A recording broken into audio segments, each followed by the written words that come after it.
আসসালামু আলাইকুম রহমতুল্লাহ। প্রিয় দেশবাসী, আমি আপনাদেরকে জানাচ্ছি আন্তরিক শুভেচ্ছা ও অভিনন্দন।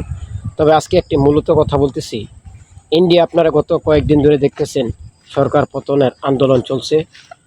দেশ বাঁচাও, মোদিকে হটাও, এই স্লোগান চলতেছে, ছাত্ররা আন্দোলন করতেছে। আসলেই জালিম সরকার মোদিকে হটান খুবই প্রয়োজন। আপনারা সকলে দেখবেন ছাত্ররা কীভাবে তাদের দেশে আন্দোলন করতেছে মোদিকে হটানোর জন্য, তার ক্ষমতা থেকে বের করে দেওয়ার জন্য। সবাই ভালো থাকবেন, সুস্থ থাকবেন, ভিডিওটা সম্পূর্ণ দেখে যাবেন।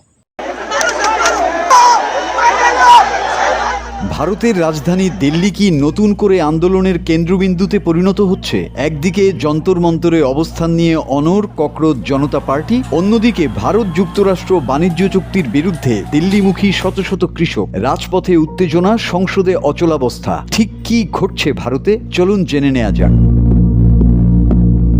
সংসদ ভবন অভিযানের পর দিল্লির রাজনৈতিক উত্তাপ এখনো কমেনি। গতকাল দিল্লি পুলিশ যন্তর মন্তরে ককরোচ জনতা পার্টি বা সিজেপির ধর্ণামঞ্চ ভেঙে দিলেও আজ ভোরেই আবার সেখানে ফিরে এসেছে আন্দোলনকারীরা।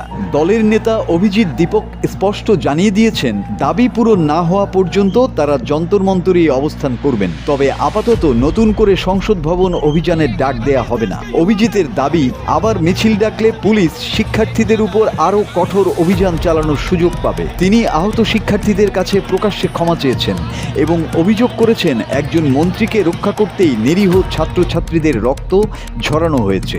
অন্যদিকে দিল্লি পুলিশ বলছে, আন্দোলনকারীরাই আগে হামলা চালিয়েছে। ইতোমধ্যে 5টি মামলা হয়েছে, আটক করা হয়েছে 70 জনের বেশি শিক্ষার্থী। পুলিশের দাবি, তাদের 118 সদস্য আহত হয়েছেন। আর আন্দোলনকারীদের দাবি, শতাধিক শিক্ষার্থী হাসপাতালে চিকিৎসা নিচ্ছেন। এদিকে এই উত্তেজনার মধ্যেই নতুন করে দিল্লির পথে রওনা হয়েছেন পাঞ্জাবের শত শত কৃষক। প্রস্তাবিত ভারত যুক্তরাষ্ট্র বাণিজ্য চুক্তির বিরুদ্ধে আয়োজিত কিষাণ মহাপঞ্চায়েতে যোগ দিতেই তাদের এই যাত্রা। তবে শম্ভু সীমান্তে পৌঁছাতেই হরিয়ানা পুলিশ ব্যারিকেড দিয়ে তাদের আটকে দেয়। কৃষকদের অভিযোগ, এই বাণিজ্য চুক্তি কার্যকর হলে ভর্তুকিপ্রাপ্ত মার্কিন কৃষিপণ্য ভারতের বাজারে প্রবেশ করবে, যা কোটি কোটি ক্ষুদ্র কৃষক ও দুগ্ধ উৎপাদকের জীবিকার জন্য বড় হুমকি হয়ে দাঁড়াবে। তাই চুক্তির সব নথি প্রকাশ এবং কৃষকদের সঙ্গে আলোচনা ছাড়া কোনো সিদ্ধান্ত না নেয়ার দাবি জানিয়েছে তারা। একদিকে ছাত্র আন্দোলন, অন্যদিকে কৃষকদের নতুন বিক্ষোভ। দুই দিক থেকেই এখন চাপের মুখে ভারতের কেন্দ্রীয় সরকার। দিল্লির রাজনীতি কোন দিকে মোড় নেয় আর এই দুই আন্দোলনের পরিণতি কি হয়, সেদিকেই এখন নজর পুরো দেশের। Desk report, 24 hours Bangla.